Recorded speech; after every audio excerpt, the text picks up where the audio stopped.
Hello guys, I'm back with Bad End Theater for the guy that said they wanted to watch Bad End Theater again. I found one ending, so I'm gonna find a new ending. Let's have the diplomatic hero, and we're gonna do Underling. You are a demon underling in service of the Overlord. You aren't particularly strong, but not particularly weak either. That's what your friends tell you. Your job is to guard the castle and keep humans away. It's unbearably boring. Heroes rarely come here all the way. Well, heroes rarely come all the way here to challenge the Overlord anyway. It's a lot of standing in one place, staring into nothing. You feel like you're gonna go crazy if you don't get a break. You decide to ask the Overlord for a day off. She gives you an earful about responsibility and unquestioning obedience. You wait for her to finish her lecture before returning to your post. What does she know about anything? Who made her the boss of everyone? You complain about the Overlord to your friends. They agree that she is kind of a snob and totally deserves to be kicked off her throne. You only wanted to vent your frustration, but the conversation somehow turned into an assassination plot. How fun. You should probably steer this in a responsible direction. Let's overthrow her. No, you're sick of this Overlord holding you and your friends back. If you agree that it's time for a change of management, your friends suggest maybe you should be the new Overlord. You like the sound of that. You announce your first act of rebellion is to take the day off like you wanted. Your friends aren't very impressed. You assure them that you'll talk more about the assassination thing when you get back, which satisfies them. You sneak out of the castle and have some fun. The change of atmosphere excites you. You spend some time rolling in the grass, following free. As you make your way along the path to the nearby human village, you encounter a maiden. She seems very frightened and screams for a hero to come save her. You consider your options. I'm going for the worst ending I can. Gobble. Maidens aren't the best meal, but you figure you should live up to your demon name and strike back against the humans. You start devouring the maiden without so much as a second thought. You feel quite proud of that. Other humans would surely praise you with curses if they were around to see. Oh man, if only someone could have been watching. Time to find an audience for your evil deeds. You wander into the nearby village. The people are screaming and running away, throwing rocks at you and whatnot. You think that's pretty rude of them. You haven't even done anything yet. I'll put on a show. You attack the nearest human. He is old and weak, and his bones crunch delightfully. Your audience's screams grow louder. Applause. You think, hey, this is actually pretty fun. I should have taken revenge like this a lot sooner. As you continue your bloodthirsty dance, striking the villagers down, you fail to notice the sword-wielding hero running towards you. He takes you out in one slip blow. You're just a demon underling after all. As you die, you think, that was totally worth it. The curtain closes. Performer underling end.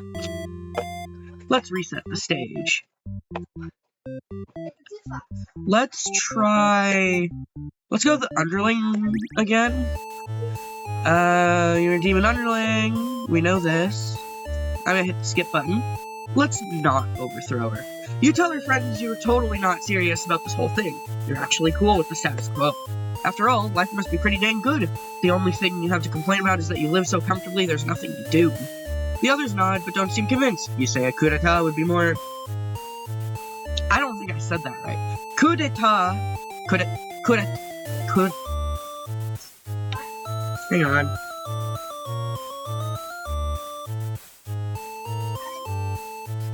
Where is... Coup d'etat. Fuck.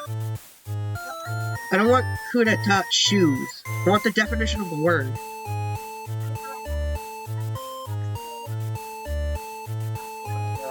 A sudden, violent, and unlawful seizure of power from the government, a coup. Coup d'etat is how Google is telling me to say it. Okay. The others nod but don't seem convinced. You say a coup d'etat would be more effort than it's worth. But you're still gonna be a rebel and sneak out of the castle. Your friends praise your mischievous ways. Change of atmosphere excites you. As you make your way along the path, you encounter the maiden again. Screams for the hero to come save her. Quit yelling. When the maiden realizes you're not going to hurt her, she regains her composure. Now she started talking to you like your friends or something. You don't understand humans at all. You speak the same language, of course, which should always confuse you, because why is there conveniently only one language in this world? I don't know what language that would be, though. demons and humans have independent societies, wouldn't it make sense for them to each have their own language? The maiden is going on and on about some kind of destiny she's trying to fulfill. Bottom line, from what you gather, is that she wants you to take her to the Overlord. Sounds like it could be interesting, besides you have nothing better to do. Satisfied with your day out, you take the maiden back to the castle and present her to the Overlord. The Overlord asks where you found this maiden, knowing full well that you left the castle when you weren't supposed to. You apologize for dismaying her, but hope that the maiden is an interesting enough present and may be forgiven. The Overlord nods and says everything's cool as long as you always listen to her from now on. You're impressed with what an easygoing boss she is. You mention how you can't believe you and your friends even considered overthrowing her. She gives you a look and you say, that was just a joke. Of course, please don't... She smiles and dismisses you. You decide it's about time for a nap. And now my friends are gonna kill me. You don't get to sleep long. Your friends wake you up. Rude. One of them is stepping on you pretty hard. You ask them what their deal is. They say they're planning a whole revolution. They're gonna get rid of the current overlord and put a new ruler in place. They want to hear if you're in or out. And being a pretty lazy underling, you respond with, that sounds like a lot of trouble. How about we just skip it instead? Your friends question your loyalty to their cause. It's actually not so bad, you guys. Your friends seem pretty disappointed. They apologize to you, but before you can ask what they're sorry about, one of them suddenly seizes you. Someone who's still loyal to the Overlord really has no place in our castle. You understand, right? Their claws tighten around your neck. You don't bother to struggle. You're outnumbered. You already know how things like this end. This is a pretty messed up thing to do to a friend, you tell them. They slit your throat in response. Faithful underling and... Reset the stage. Let's go to the underling again, because there's so many... Let's overthrow her. Quit yelling. Okay, let's go kill the Overlord, guys. You tell them you were just joking and clarify that you're totally in it to win it. They say you are always terrible with jokes. Whether or not you actually feel like killing the Overlord, you know how bad it'd be to end up on the wrong side of things. And if the assassination deal doesn't pan out, you can always pretend you were innocent all along. But beneath your shield of full confidence, you worry about what you're getting yourself dragged into. You follow your friends outside the castle to talk more about the plan. You're curious if they have any idea how they want to go about this. They figure they just lock her in a room and set her on fire. What a stupid plan! I could go wrong in so many ways! You realize your friends are just a bunch of directional slugs, useless without someone's guidance. Your guidance. There'd probably be casualties if we fought her head on, and while showy deaths make a revolution a heck of a lot more fun, it's probably the wrong way to go. Your friends agree and suggest that you play the assassin. You really didn't want it to come down to this, but you can't back down now. You'll have to be the one to assassinate the Overlord. Besides, no one has any better ideas. You sneak into the Overlord's room. She's taking a nap, like usual. This is almost too easy. You silently approach your master. She looks so peaceful. Chicken out. You don't want to kill her. You can't go through with it. You turn to leave the room, but you find your friends blocking the exit. In a panicked whisper, you ask them to let you out. This seems to have been their way of testing your loyalty, and you tell them this is pretty fucked up. You tell them this is pretty fucked up, and ask them again to be let out. The Overlord stirs in her bed while your head is turned, and the demon shut the door. You scramble into the Overlord's closet to hide, before she wakes up and sees you. There's nothing you can possibly say to explain this and survive. You're trembling. You can't believe those assholes bully you like this. You feel like crying.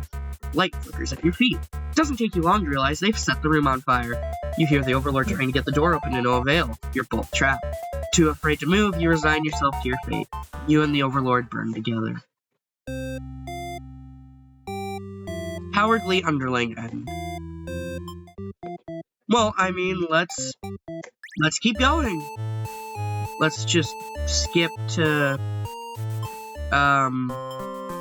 Let's just skip to this again. Time to die. You figured the cleanest way to do this would just dig your claws into her throat. You do just that. She wakes, but not in time to stop you. You watch as she chokes on your blood, cursing you before finally expiring. That felt terrible. You remind yourself it was either her or you, and you aren't able to let yourself... Blah. You weren't about to let yourself get killed by anyone. You leave the room to find your friends waiting just outside. They look pleased. Only now do you realize they must have planned to use you like this in the beginning. You are the new ruler of this castle. Your subjects bow before you. You live in fear that they will one day betray you, as you had betrayed your overlord. Lord Underling and B. Ooh. I see. Let's do the maiden. Let's do, like, 2 routes of the maiden, and then I'll call it quits. You are a maiden. You live in a peaceful village next to a spooky demon overlord's castle.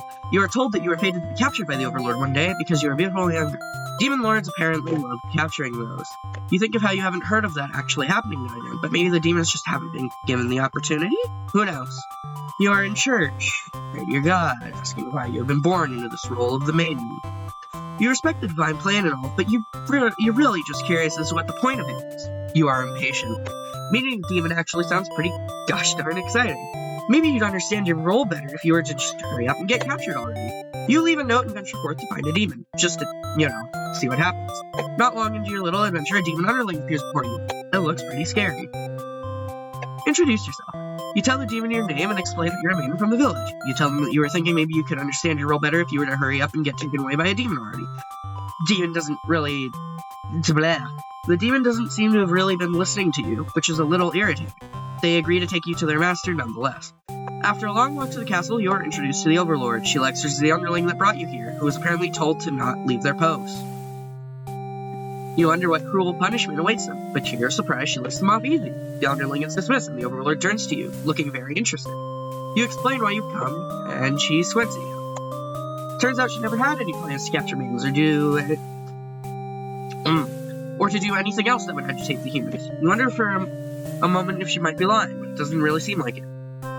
Still, this doesn't make any sense to you. You've always been told that demons would one day seek you out and something awful would happen. Then a hero would come to your rescue. You don't want to believe you've been lied to all along. Maybe it's just that you haven't been maiden-like enough. You ask the Overlord what you should do to be more English. What you should do to be a more suitable maiden. But she doesn't seem to understand. Just go home and stop worrying about destiny so much. She makes it sound so simple. This Overlord seems like the complete opposite of you. You want to learn more about her and how she thinks. You insist on staying to talk with her more. The Overlord tells you that you should get lost. How rude. She just got here.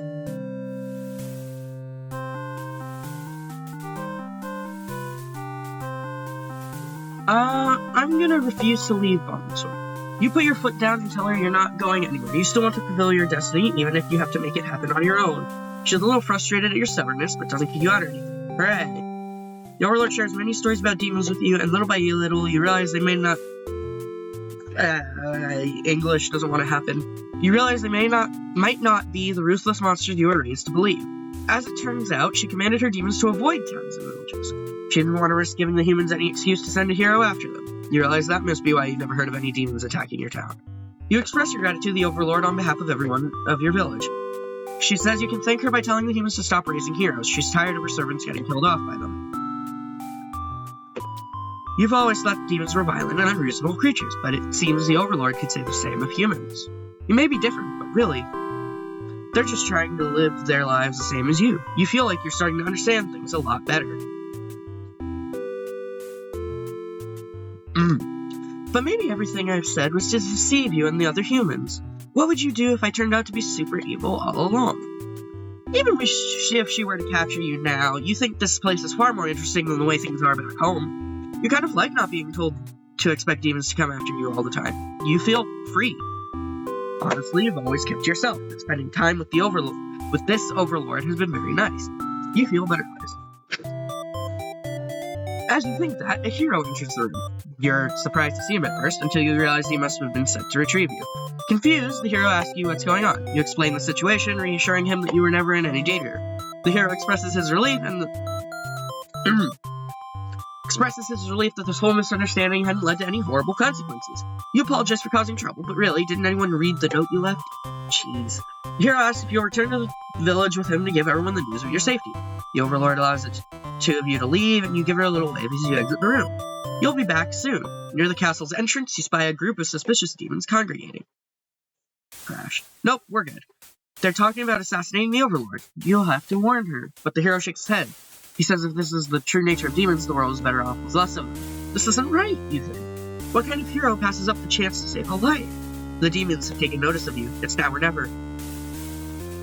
You take off into the castle. The unreliable hero follows shortly. You burst into the Overlord's room, all your words spilling out at once. You should probably slow down. There's no time.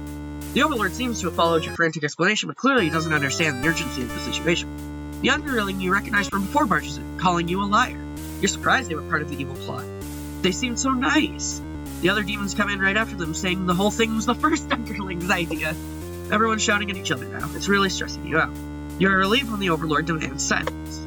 She threatens them with violence, and you think she is very Overlord-like in this moment. The group of demons hiss to each other before shutting the door, leaving the little one behind. You watch as it pounds on the door in distress.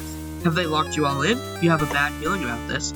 And thinking that must have jinxed it. Because now the room is engulfed in flames. If only you had ignored those demons before, you and the hero wouldn't have stumbled into this situation. If you had just pretended not to hear them, if you left as you were told, only the Overlord would have been killed. But you couldn't have done that. That path isn't an option for you. You think that no matter what, you'll always strive for the path where everyone survives. It must exist. It simply must. The Overlord seizes her underling, they beg for their life. You pray. You don't know what else to do, so you just pray. The Overlord's claws pierce the underling's chest. They scream an awful scream. She digs and twists her claws into the poor thing while you continue to pray. But there's no saving any of you now. You, the Overlord, the hero, and the underling's corpse are consumed by flames. Devout Maidenhead. And that'll be all for right now, because I've run out of time. See you all next time. And, you know, to the person who wanted me to continue Bad End Theater, thank you. Because I like getting feedback on the content that I spend, like, 7 hours a day recording, and just, yeah, so, like, subscribe, whatever you want to do, give me more feedback, give me game suggestions, and thank you for watching.